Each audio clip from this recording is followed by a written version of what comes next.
Assalamualaikum warahmatullahi wabarakatuh. Sahabat Riasah TV, pemirsa Riasah TV dimanapun Anda berada, semoga selalu dalam keadaan sehat walafiat. Jumpa lagi dengan kami di acara Pokari Podcast Riasah TV. Nah, alhamdulillah kali ini kita kedatangan tamu yang sangat spesial, ya, jauh dari Gaza, Palestina, ya, dengan jarak kurang lebih 8.000 km.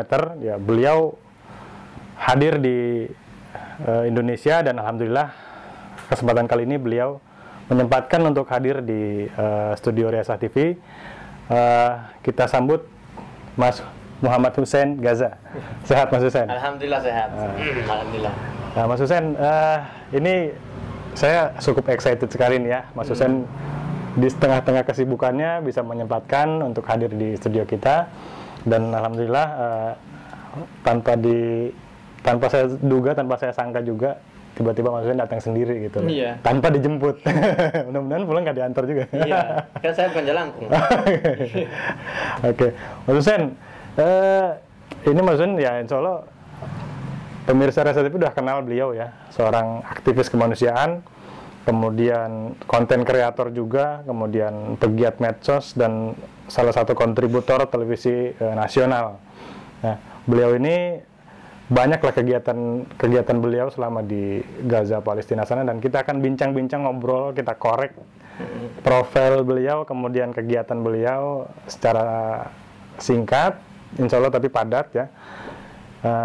Mas Hussein, ini bisa diceritain Mas Hussein, ini semua orang kayaknya hampir rata-rata pemirsa udah tahu lah ya, Mas Hussein seorang aktivis di kemanusiaan di Gaza, pegiat media sosial juga, konten kreator juga, kemudian kontributor televisi nasional juga. Saya pengen tahu nih Mas Hussein, awal cerita Mas Hussein bisa sampai ke Palestina itu gimana sih? Ya, baik ya. Bismillahirrahmanirrahim. Assalamualaikum warahmatullahi wabarakatuh. Waalaikumsalam. Pertama, saya ingin meluruskan dulu satu hal gitu kan, khawatir para pemirsa ini nggak benar-benar memahami siapa sih Muhammad Hussein ini. Gitu. Iya, boleh. Jadi saya ini juniornya Brother Firman. Ya, ini senior saya gitu. Ya, kakak kelas ya. Kita beda sekitar mungkin 4 angkatan. 4 angkatan. Jadi alma mater kita sama lah. Ya. Kita MI-nya sama di Al-Fatah, MTS-nya sama di Al-Fatah. Aliyah juga. Saat itu mungkin belum ada aliyah ya. Belum ada aliyah. Nah, saat itu kita udah ada aliyah, namun intinya saya nggak anggap ini adalah sebuah undangan dari seorang pemilik studio ke bintang tamu. Tugas saya ini adalah seperti rumah saya sendiri lah, gitu kan. Okay. Jadi ketika tadi ditanya kan, mau dijemput juga, nggak usah dijemput lah, orang berapa langkah dari rumah sih, gitu kan. Nah ya, saya sangat berterima kasih, saya sangat senang sekali bisa berada di podcast ini. Ya, dan ini, Masya Allah, saya lihat sangat prospektif banget nih podcast ini, dan saya berdoa semoga ini membesar dan lebih bermanfaat untuk umat. Gitu. Amin, amin, amin. Nah, bagaimana saya bisa terdampar di Gaza, gitu kan? Jadi pertama, kalau pertanyaan itu ada yang lebih mendasar. Kenapa milih Gaza? Gitu kan? Kenapa milih berjuang di Palestina? Dan sebetulnya jawaban ini sudah diketahui oleh Brother Firman ini, ya. Karena kita itu kan dididik di sini di Al-Fatah ini dari TK, MI, MTS sampai jenjang yang lebih tinggi, dididik untuk mengenal Palestina, untuk mengetahui misi besar apa sih yang kita miliki abad ini, gitu kan. Betul. Yaitu ya memperjuangkan Palestina, bahwa Palestina adalah negeri para nabi, Palestina adalah tempat Isra Mi'rajnya Nabi SAW, Palestina ini adalah negeri yang Allah berkahi. Itu kita dari kecil itu kan memang sudah diberikan pemahaman ya, hadis-hadisnya, ayat-ayat Al-Qur'annya. Jadi wajar kalau saya dan teman-teman saya di Al-Fatah ini memiliki ambisi yang sama, yaitu ambisi bisa berguna untuk Palestina. Semuanya sama. Namun alhamdulillah bedanya saya yang masih diberi kesempatan. Tahun 2010 saat itu ada sebuah konvoi kemanusiaan, konvoi jalur darat, namanya itu Asia to Gaza. Saat itu saya dipilih oleh ayah saya. Ayah saya ini kan punya 16 anak. gitu kan. Dan ayah saya ini dapat amanat dari Imam Muslimin. Ya Ustaz aja tuh banyak anaknya tuh, silakan dikirim lah 1 orang lah gitu kan. Nah akhirnya bapak saya ini awalnya nggak milih saya, awalnya milih Huwais Al-Faqih awalnya. Huwais Al-Faqih ya. Iya, kakak saya. Cuman ayah saya melihat kayaknya saya ini lebih berpotensi karena saya punya kemampuan bahasa Arab, ya skill bahasa Inggris juga, dan juga ilmu syar'i karena itu bidang saya kan. Nah ketika itu bapak saya langsung nawarin, Sen, kamu siap gak dikirim ke Gaza? Saat itu saya itu lagi masa-masa membaca buku namanya itu Meminang Bidadari, karyanya kalau nggak salah itu Heri Nurdi.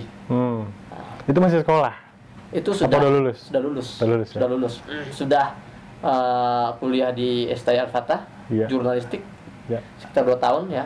Kemudian saya lanjutkan di Meranggen, Mbah Fadil rahimahullah. Kemudian juga saya melanjutkan di pondoknya Ustaz Bakhtiar Nasir Megamendung. Dan saya pulang ke rumah. Saat itulah momen saya ditawarin gitu. Nah saya saat itu lagi baca buku Meminang Bidadari, yang isinya itu adalah kisah perjuangan para pejuang Palestina seperti Syekh Ahmad Yasin rahmatullah alaih, Muhammad Rantisi, Nizar Royan. Bayangkan, saya lagi baca-baca itu kan semangat di hati saya kan naik tuh ya. Lagi tinggi-tingginya. Tiba-tiba ditawarin. saya ingat banget sih momennya. Saat itu saya lagi ngajar anak-anak kecil, ngajar Quran pada maghrib. Ya, di rumah nenek, di rumah ibu saya. Tiba-tiba saya masuk, buka hordeng, nawarin itu tuh. Pas saya mendengar, ya iya siap, oke. Saat itu tanpa pikir panjang, oke aja dulu ya. Ya. Jadi alhamdulillah, saya akhirnya berangkat dengan ongkosi, bukan ongkos pribadi ya. Ayah saya orang yang dhaif, bukan orang yang mampu, tapi alhamdulillah diongkosi oleh jamaah muslimin. Dan mulailah kita bergabung dengan konvoi kemanusiaan ini. Jadi konvoi ini tuh namanya Satu Gaza. Ini kumpulan aktivis kemanusiaan dari negara-negara Asia, bahkan ada juga dari Eropa dan Amerika. Mereka tuh berjalan dari, kalau nggak salah itu dari India, kemudian ke Pakistan, Bangladesh, kemudian ke Iran, kemudian ke Turki, Suriah, Libanon, Mesir, Gaza. Jadi semua itu jalur darat. Kecuali dari Suriah ke Mesir itu jalur pesawat terbang. Ya, ada 120 aktivis kemanusiaan dari bandara di Suriah. Saat itu belum terjadi konflik, saat itu ya belum seperti hari ini kan. Sudah hancur-hancuran. Saat itu dulu masih masa-masa ya lumayan damai lah gitu kan. Dari bandara Suriah ke Mesir, tapi panitia saat itu memilih 7 orang.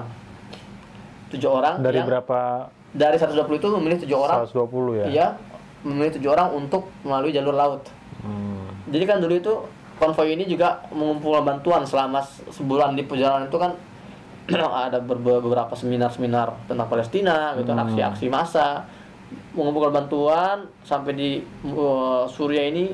Bantuan itu ditaruh di sebuah kapalnya kapal angkut, namanya As-Salam, saya masih ingat namanya As-Salam. Dan panitia memilih 7 orang dari seluruh peserta untuk mengawal barang bantuan ini. Tahun 2010 berarti ya? Iya, akhir 2010. 2010 ya. Dan antara 7 orang itu saya yang terpilih. Jadi ada orang Malaysia, namanya itu Nur Azli, ada orang India, ada orang Azerbaijan, ada orang Jepang, orang Indonesia itu saya yang terpilih. Jadi yang lain itu memakai pesawat terbang dari Suriah ke Mesir, saya lewat laut. Niatnya itu kita tuh mau langsung mendarat ke Gaza, berlabuh di Gaza lewat laut internasional kan. Jadi ini seperti nantang gitu loh. Karena beberapa bulan sebelumnya itu ada tragedi Mavi Marmara. Ingat ya? Ya. Yang beberapa aktivis kemudian itu ditembaki sampai meninggal beberapa orang itu, dan ada yang dari Indonesia pun tertembak ya. Ada. Jadi kita masih ada semacam trauma gitu loh. Ini jangan kita bakal disergap juga nih di tengah laut gitu. Dan itu benar. Di tengah laut ada serangan. Bukan serangan, kita dikepung. Dikepung oleh armada laut Zionis itu. Di atas itu kapal-kapal helikopter Apache itu udah balik-balik aja tuh, udah siap terjun dan ya melakukan serangan itu loh, ambush namanya itu. Tapi saat itu kita sudah persiapan, kita sudah strateginya, kita langsung diwawancara oleh media-media internasional. Nah, kita koordinasi langsung, akhirnya kita mengalah. kita nggak jadi berlabuh ke Gaza, tapi dari Suriah ini kita berlabuh di pelabuhan Al-Arish Mesir. Akhirnya kita terpaksa berlabuh di Al-Arish Mesir, dan dari Mesir kita jalur darat masuk ke Gaza. Tepat tanggal 5 Januari 2011 saya menyentuh tanah Gaza. Alhamdulillah. 5 Januari 2011. Dah hampir 10 tahun ya. Lebih Oh, lebih ya? 10 tahun. Oh, sorry, 2012. Ya, 10 tahun lebih. Iya, ini kita kan sudah masuk mau tahun ke-11 ya. Kan ini kan. Iya, betul. Oke, itu profil pertama kali menyentuh Gaza ya. Iya. Apa yang dirasakan pertama kali sampai Gaza? Nah, perasaannya gimana? Ini sesuatu hal yang di luar nalar. Ketika sebulan penuh saya di perjalanan konvoi itu kan, jalur darat dari perbatasan dari Turki ke Suriah kemudian ke negara-negara sekitarnya itu, saya merasa asing ya. Saya merasa wajar lah, yang kita orang asing kan, kita musafir. Iya. Jadi kita merasa kita nggak di rumah gitu. Tapi aneh, ketika kita sudah masuk ke perbatasan Rafah border itu ya, Rafah, perbatasan yang menghubungkan antara Mesir dengan Gaza, kita masuk ke pintu gerbang dan masuk ke wilayah Gaza, itu atmosfernya berubah total. Udaranya gitu ya, sensasinya. Saya merasa, kok saya nggak merasa asing, saya merasa di rumah. Itu tenang hati itu. Kayak bukan di negara jauh gitu. Iya, kayak bukan orang di negara jauh, betul. Saya kira saya doang yang merasa gitu kan. Ketika saya ngobrol ke teman-teman, saat itu kan yang dari Indonesia itu ada beberapa ya, dari beberapa NGO, ada yang dari AWG. Saat itu saya juga berompi AWG. Ada yang dari media gitu kan. Nah, ketika saya ngobrol ke mereka tentang perasaan saya, sensasi saya, apa mereka bilang? Sama Mas, kan juga seperti itu. Kan itu kan salah satu bukti keberkahan. Iya. Bahkan saya kasih ini eksklusif nih, saya belum cerita sebetulnya di media manapun. Tahun 2021 itu kan ada pertempuran besar di Gaza. Saat itu ada salah seorang wanita Kristen ya. 2021. Satu ini. Baru ya berarti. Iya, baru ketika saya masih di Gaza. Ada wanita Kristen. Itu dia tuh masuk ke Gaza itu bersama Palang Merah Internasional. Dia volunteer gitu kan. Nah, saya nggak tahu kalau dia itu ada di Gaza sampai akhirnya ketika sudah hampir setahun dia tinggal di Gaza, baru saya dapat kabar ada orang Indonesia perempuan di Gaza. Saya lacak itu, saya temui, saya wawancara, saya tanya tuh, Mbak, gimana Mbak hidup di dalam markasnya teroris? Gaza itu kan diklaim, divonis markas teroris kan oleh Amerika dan sekutunya. Betul. Gaza ini kan dibilang sarang teroris kan. Saya tanya nih, apa jawaban dia? Di luar perkiraan saya Mas, dia bilang, orang Gaza ini baik-baik banget.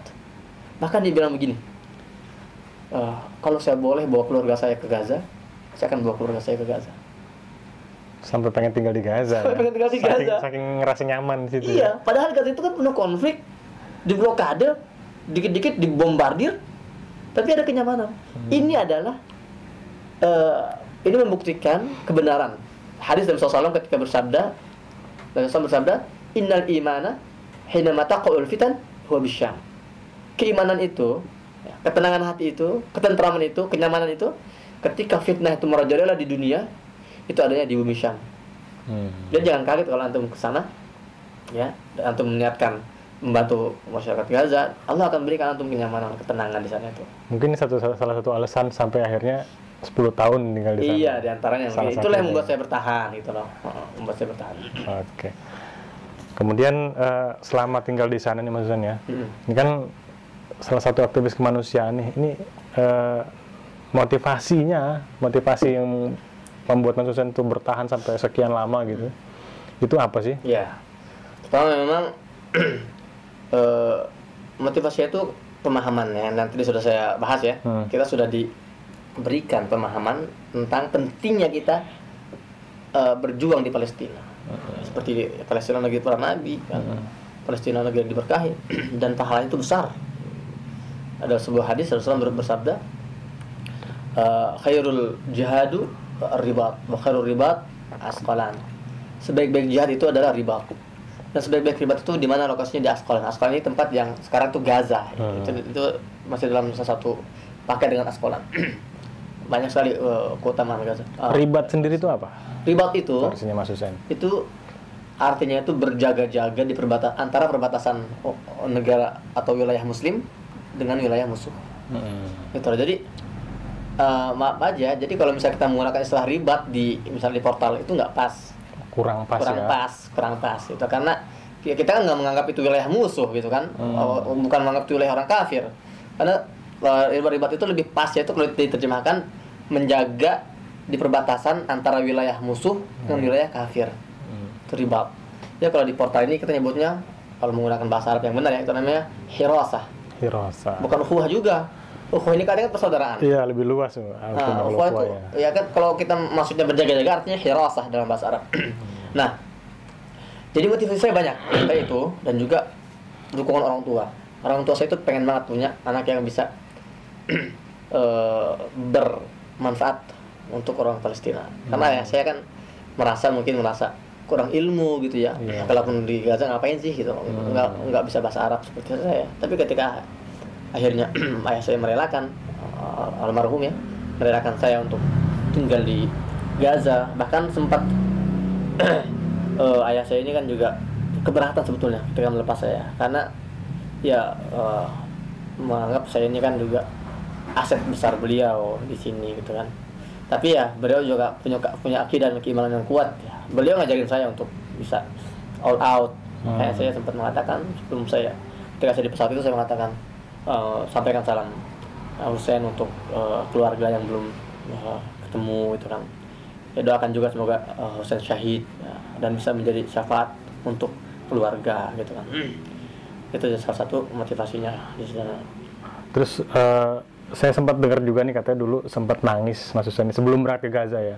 Ketika masih sekolah lah di Al-Fatih, sempat nangis ketika mendengar penjelasan salah satu jurnalis dari daerah Timur Tengah gitu ya. Iya. Itu gimana sih ceritanya? Jadi itu momentum pertama saya, trigger lah, yang membuat saya lebih yakin untuk ke Palestina. Saat itu saya sama-sama ya. Kalau tidak salah antara saya kelas 6 MI SD atau saya kelas 1 MTS. Saat itu di masjid At-Taqwa ini kedatangan salah seorang jurnalis dari Timur Tengah. Dan kalau tidak salah saya tidak salah ingat itu dari Palestina. Jurnalis Al Jazeera kalau nggak salah ya. Memang itu sudah lama, jadi kan ingatan saya juga tidak sekuat dulu. Nah, saat itu dia bicara tentang Palestina. Dia putarkan video-video tentang Palestina. Sampai ada seorang anak Palestina perempuan itu membacakan sebuah syair, sebuah puisi. Abi yaquluna anta mujrim, wa fil haqiqati anta lasta mujrim, abi lima haramuni mink. Ayah, mereka menuduh engkau para penjahat, engkau orang baik. Mereka menangkap dirimu sebelum kami sempat mencium pipimu. Mereka mendekat, membawamu ke penjara. Ibu menangis setiap hari. Sangat menyentuh, saya nangis tuh melihat kondisi rumah-rumah warga Palestina ini dihancurkan, kemudian warganya diusir. Saya nangis, dan saya saat itu berazam dalam diri saya sendiri. Saya bilang, ya kurang lebih lagi nih dari redaksinya Allah, saya harus ke Palestina. Saya memang tidak punya materi untuk membawa saya ke sana. Saya bukan orang yang kaya, tapi saya berjanji saya akan mempersiapkan diri saya. Saya akan mempersiapkan skill dasar saya. Bahasa Arab, saya harus kuasai bahasa Arab. Saya harus menghafal Al-Quran, saya harus kuasai bahasa Inggris. Ya, artinya skill survival skill yang bisa membuat kita bertahan hidup. Saya akan pelajari. Adapun putusan akhir di tanganmu. Makanya saat itu saya mulai membabi buta, saya belajar bahasa Arab itu. Wah, pokoknya saya berusaha untuk mempersiapkan diri, mengasah kemampuan. Dan itu saat itu ini mindset saya itu gitu. Saya nggak peduli bagaimana cara saya kesana, yang penting saya siap dulu. Gitu loh. Jangan kita pengen kesana tapi kita nggak punya skill, yang antara kita sana malah jadi beban kan. Betul. Makanya saya berusaha, saya belajar jurnalistik juga, karena saya ingin kalau saya di sana pun saya bisa berguna kan, jadi sebagai kontributor. Alhamdulillah saat ini ketika agresi militer di Gaza terjadi itu, saya menjadi pusat istilahnya sumber informasi. Informasi. TV1 hubungi saya, Metro TV hubungi saya, RCTI hubungi saya gitu loh. Alhamdulillah. Artinya saya bisa berguna kan dengan skill itu kan. Tapi akhirnya tahun 2010 itu saya dipilih untuk bisa masuk ke Gaza. Itu momentum awalnya ketika Itu tadi momentum itu ya. awal, iya. Oke, sampai berazam dalam diri sendiri, saya akhirnya yakin, mempersiapkan diri sampai akhirnya Allah takdirkan Iya. berangkat dan Iya. meninggalkan kaki di Palestina ya. Alhamdulillah. Oke, Mas Husain, gimana sih yang dirasain nih? Maksudnya kan hidup sudah 10 tahun lebih. Hidup di daerah negara yang diblokade, yang hampir setiap hari sangat mungkin terjadi peperangan gitu. Itu yang dirasakan apa? Sementara kan maksudnya sudah berkeluarga, sudah punya anak istri di sana kan. Itu yang dirasakan apa, Pak? Khawatir apa gimana sih? Iya. Enggak ini. Banyak yang nanya seperti itu. Gini pertanyaannya gini mereka. Mas, emang nggak takut Mas kena bom? Gitu kan? Emang nggak takut tinggal di wilayah konflik? Saya selalu sama jawaban saya kepada mereka. Saya bilang begini. Kita sebagai umat Islam, kita punya akidah yang jelas. Kita paham dan kita beriman bahwa tidak ada kaitannya antara kematian dengan perang, dengan konflik, nggak ada. Berapa banyak orang yang hidup di luar wilayah konflik tapi meninggal di atas kasur? Apa ada orang yang takut tidur di atas kasur? Takut mati gitu. Takut mati? Nggak ada. Sama. Selama ajal itu belum menjemput ya kita mau berada di tengah pertempuran bertahun-tahun pun nggak akan meninggal. Tapi ya rasa khawatir jelas ada ya. Anak-anak juga anak saya ketika terakhir nih 2021 ini terasa banget itu bombardir setengah kiri kan, rumah itu bergetar. Anak saya sampai semacam trauma gitu loh. Kalau ada suara pesawat tempur lewat itu langsung teriak-teriak. Itu Muslim itu anak saya gitu. Baba, Yahudi gitu. Itu kalau dengar suara pesawat lewat ya. Gitu. Kadang juga bersembunyi di dalam kamar itu kan mengurung karena ada suara-suara peledakan itu wajar lah ya, manusiawi kan. Tapi ya sekali lagi akidah kita ya, Islam itu mengajarkan bahwa kita beriman pada qada dan qadar gitu kan. Dan takdir itu tidak ada kaitan dengan kondisi atau situasi kita dimanapun berada. Artinya urusan maut dimanapun maut pasti jemput gitu betul. ya. Nggak harus bahkan di dalam gitu ya. di dalam benteng yang kokoh kan ada dalam kalau sudah waktunya ya. Betul. Oke, nah Mas Husain, pernah nggak sih terjadi nih serangan yang paling dekat ke tempat tinggal Mas Husain? Itu jaraknya berapa kilo tuh? Serangan bom atau nggak jauh sih, sekilo juga pernah ya? bahkan beberapa ratus meter itu pernah. Saat itu saya tinggal itu 2012 ya, saya tinggal di Rumah Sakit Indonesia sama teman-teman relawan. Itu pernah tuh, saya buka lagi ada bombardir kan, terus ada bom dekat gitu kan. Ketika saya buka jendela dari lantai 2 itu tiba-tiba bom tuh di depan mata kita tuh. Bom dari ini roket drone tanpa awak itu. Iya. Buak di depan mata itu. Alhamdulillah nggak kena saya, tapi kan pecahan-pecahan itu kena sekitar itu. Berarti jaraknya 500-an meter. Paling 200 meter. Kurang lebih. Itu loh, dekat sekali itu. Dan pernah juga ini kejadian mungkin tahun 2012 juga saya ingat saya. Enggak, yang tadi itu tahun 2014 yang tadi terjadi. Yang sebelumnya tahun 2012 pernah juga kita pulang dari sholat jenazah para syuhada di wilayah utara Jabalia. Kita selesai sholat, pulang mau ke Rumah Sakit Indonesia, tempat kita tinggal dulu itu kan. Nah, kita itu kalau mau pulang itu harus melewati bundaran. Namanya bundaran itu bundaran Sheikh Zayed di dekat Rumah Sakit Indonesia. Ketika kita mau lewat, ada yang nyeletuk. Lewatin aja, potong jalan. Gitu ya. Potong jalan. Pas kita potong jalan itu, bundaran yang harus kita lewati itu dibom. Boom. Masya Allah. Bayangkan tuh. Allah selamatkan ya. Allah selamatkan. Belum ajalnya kan. Dalam waktu sepersekian detik tuh ya. Iya. Menit lah. Itu langsung kita kaget. Masya Allah, apa itu? Ngeliat sebelah kiri, untung tadi kita nggak lewat situ kan. Itu saya turun, saya kamerain itu, saya tenang dengan handycam itu. Ya, dan terakhir tahun 2021 juga itu kejadian itu. Saya itu kan saat itu perang itu lagi berkecamuk, bombardir. Tapi saya punya kewajiban untuk menyampaikan bantuan ke sebuah wilayah di timur kota Gaza, namanya di wilayah Syujaiyah. Saya kesana itu ya, itu sebenarnya saya sudah diperingati, ya hati-hati gitu loh. Karena ini sepi nih, jalan ini kosong. Yang lewat itu pengen ambulans 1-2 aja gitu loh untuk mengevakuasi. Ya. Nah, termasuk daerah berbahaya juga karena ya. Iya, itu namanya Jalan Salahuddin itu di dekat perbatasan. Tapi bismillah lah, karena di sana ada yang membutuhkan kita gitu loh. Kita bergerak, saya sama 3 orang, saya sama 2 orang, teman saya. Jalan itu kan ngeri juga tuh asas tuh. suara bombardir kanan kiri gitu kan, atas itu ada pesawat seliweran kosong tuh, nggak ada kecuali kita doakan.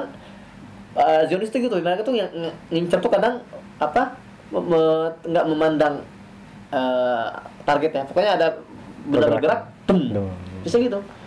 Itu dalam pikiran saya, aduh, Bismillah. Saya banyak beristighfar ya, syahadat itu kan. Kalau meninggal insya Allah syahid itu. Tapi ngeri juga kan. Iya. Khawatirnya kan kita kena bom, terluka parah gitu ya, kaki buntu misalnya, itu kan jadi pikiran-pikiran juga kan. Tapi Bismillah lah. Terus kita sampai ke Gaza itu, sampai ke tempat itu kita kirim bantuan itu kan ke sebuah pengungsian. Balik lagi, pas kita balik lagi itu ada bom dekat, nggak jauh tuh, sampai mobil yang kita tembak itu bergerak, gitu, kayak gitu, saking dekatnya bom itu. Iya. Wih, ngeri juga kan. Kan selama ini kan kita cuma lihat ini kan di televisi, Iya, Hollywood, film-film itu aja. film. Jadian. Ngalamin kenyataannya. Masya Allah, betul kita jalan tapi pulang, alhamdulillah ya selamat. 3 orang itu ya? Iya, 3 orang satu gitu. mobil ya. Masya Allah. Selain itu Mas Sen, pernah nggak sih ngalamin kejadian yang paling unik nih, paling maksudnya paling unik lah selama Iya, yang 10 paling tahun berkesan paling gitu berkesan lah. Apa tuh? Sebetulnya banyak sekali ya. Pasti banyak lah. Tapi saya coba ingat-ingat ini. Saya pernah apa? Di mana ya? Saya mau ngambil ini deh. Bagaimana apa istilahnya itu kedewasaan anak-anak Gaza. Saya saat itu pulang dari kampus, ya. Pulang dari kampus, habis ujian kan, ujian akhir semester itu. Saya kan kuliah di namanya Islamic University of Gaza. Itu saya tuh lagi nggak kondusif untuk ujian tuh. Wah itu udah malah saya tuh pusing gitu kan, banyak aktivitas, terus soalnya pun sulit-sulit. Tiba-tiba apa? Di tengah jalan saya ketemu sama anak kecil, anak Gaza, perempuan. Mungkin dia mungkin kelas 1 SMI kali, masih kecil banget lah, masih 7 tahun 6 tahun itu kan.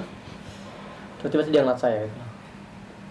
Dia ngeliat saya, saya nggak kenal dia nggak kenal saya gitu loh. Dia baru pulang dari sekolah, ya. Allah alik. Tiba-tiba dia begitu. Semoga Allah meringankan beban kamu.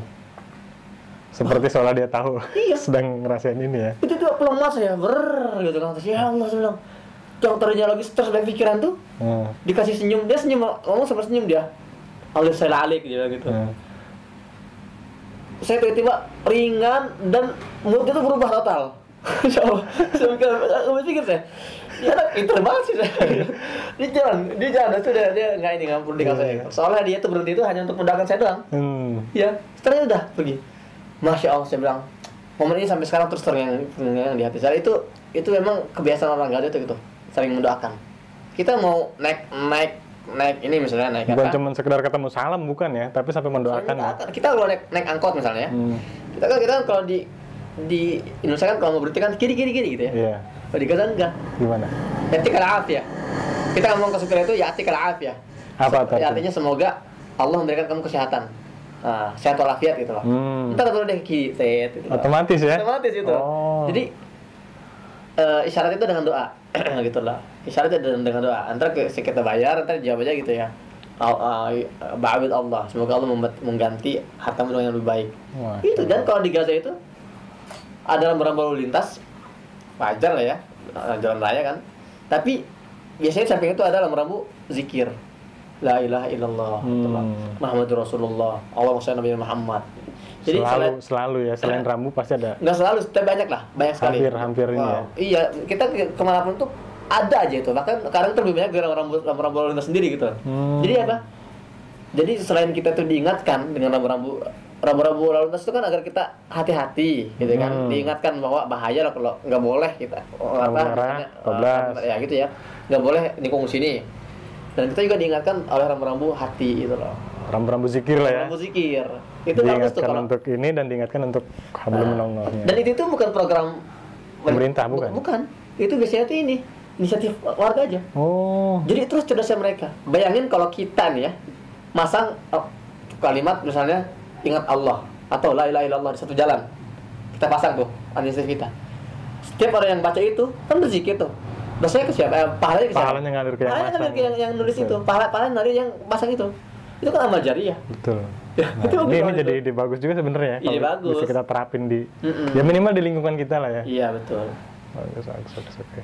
Oke, Mas Husein, udah panjang lebar ya ngobrol. Sebenarnya banyak sih pertanyaan yang pengen saya korek nih, cuman pasti waktunya kan juga tidak memungkinkan kalau saat ini ya. Insya Allah nanti lain waktu kalau Mas Husein masih ada di Indonesia, kita masih ada kesempatan bertemu, kita bisa ngobrol lagi ya. Karena kalau ngobrol tentang apa namanya kisah-kisah perjuangan Mas Husein dan segala macam tentang laporan-laporan jurnalis di sana kan udah banyak nih ya. Nah, saya pengen ngorek hal yang jarang orang ketahui gitu loh. Nah, salah satunya yang tadi kita bahas itu kan. Nah, oke, terakhir sebelum kita tutup nih Mas Husein, pesan-pesan buat khususnya pemuda lah yang ada di khususnya di apa namanya masyarakat pesantren Al-Fatah ini, umumnya buat masyarakat Indonesia. Kira-kira pesan Mas Husein apa sih berkaitan dengan apa namanya aktivitas kemanusiaan di Palestina? Jadi sekitar 3 minggu yang lalu lah ya, saya itu ikut konferensi internasional di Turki. Itu dihadiri oleh berbagai delegasi kemanusiaan dari 50 negara dan juga dihadiri juga oleh para tokoh-tokoh besar Palestina. Ada Ismail Haniyah, ada Khalid Mash'al. Di situ saya sampaikan di depan mereka tentang pentingnya persatuan. Bersatu, kalau kita mau menang bersatu. Dan yang kedua, saya sampaikan tentang pentingnya anak muda bergerak. Ya, karena sekarang itu sayang sekali ya. Di pertemuan itu saya lihat itu mayoritas orang tua. Ya, yang sudah beruban rambutnya. Dan mereka dalam mengatakan kita harus mengeluarkan misalnya langkah-langkah strategis dalam melawan mengakhiri penjajahan, gitu kan. Saya sampaikan di depan mereka itu, bagaimana kita mau mengeluarkan rencana strategis kalau kita tidak melibatkan anak-anak muda. Harusnya anak muda itu dilibatkan saat ini. Jangan anak muda dikeremin di rumah. Dan sayangnya anak-anak muda kita ini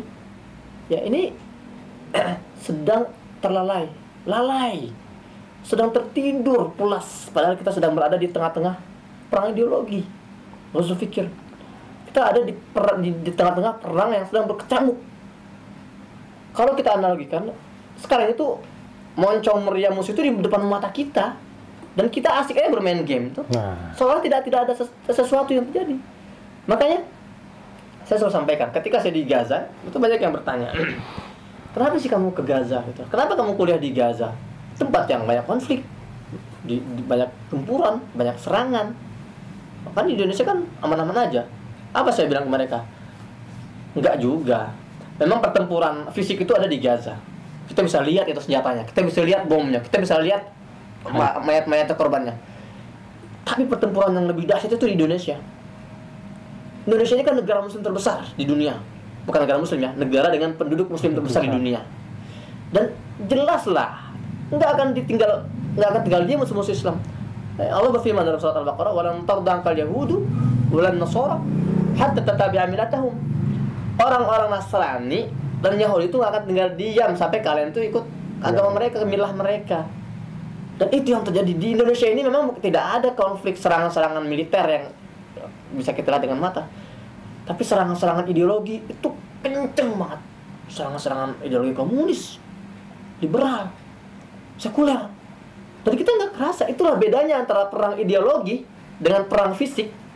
Kalau perang fisik itu kan kelihatan mayat-mayatnya ya bergelimpangan. Kalau perang ideologi, enggak.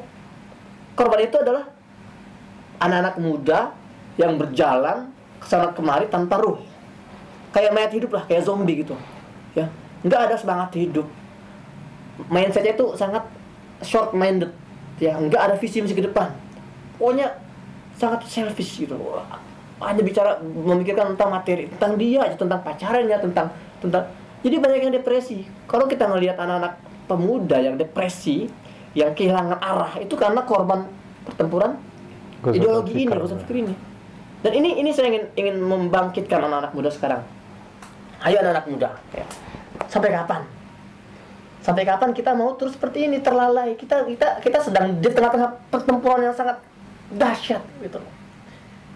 Sudah waktunya kita bangkit, ya.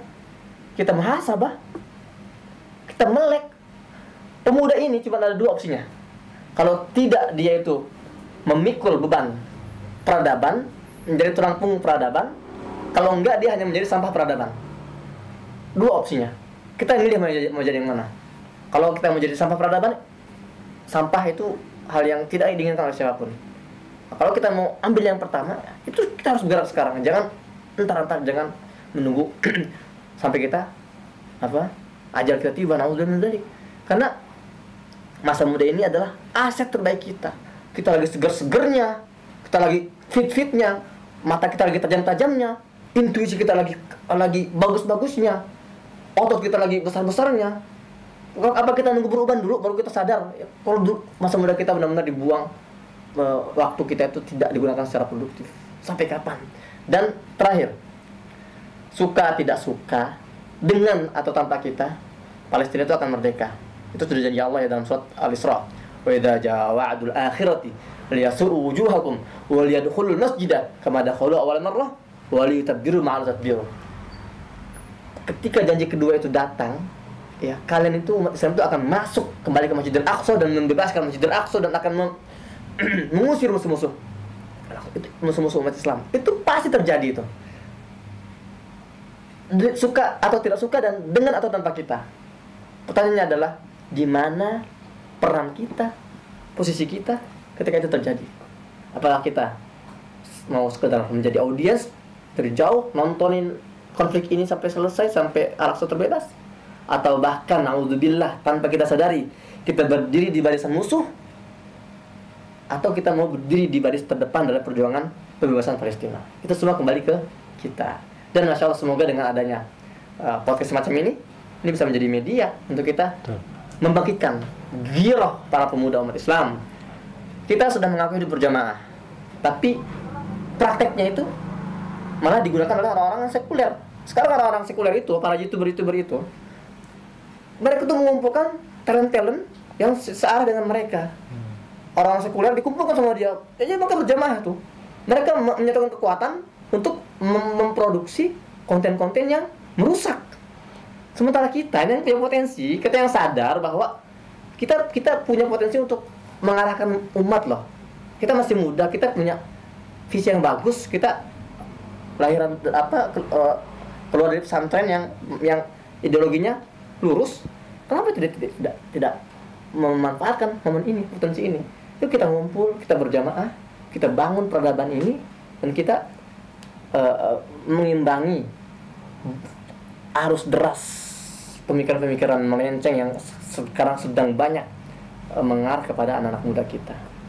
Ya demikian pesan ini, dan ini sebetulnya saya tujukan untuk saya pribadi ya, terutama kan, dan barulah untuk teman-teman dimanapun berada. Semoga bermanfaat. Oke, jazakallah khair.